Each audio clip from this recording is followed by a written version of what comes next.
Opening day here in Chicago. Cubs did win their opener, but some new security concerns. Congressman Quigley has proposed closing Clark and Addison on game days.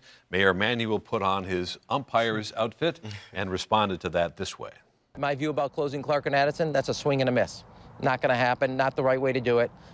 You can't close down that thoroughfare, but we're going to accomplish all the safety and security people need. And in fact, they are going to keep the streets open, but they're going to narrow them with these new security concrete bunkers. Reasonable compromise?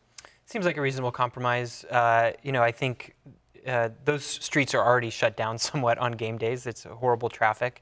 And I think we have to remember, what are these public spaces for? Are they just for moving automobiles, or are they for people to enjoy the space? And I think it's reasonable to create more space for people. And, it also seems like it's should help in terms of allaying any fears about terrorist threats. Is it possible to protect people from terrorism at these big events? I mean, you can be, I commend Congressman Quigley for being proactive in this, but to completely shut down an area is impractical, because there's no way to predict, unless you have intelligence, where a terrorist attack might happen. That would mean shutting down the whole city of Chicago. The city needs to continue to operate. So I think the mayor strikes a good balance between. So what is the trade-off here, Chris? Well, I got to tell you, I don't view it through the lens of terrorism. I view it through the lens of opportunity. The city of Chicago with Wrigley Field and Wrigleyville has a great opportunity. We need to look only no further than Boston.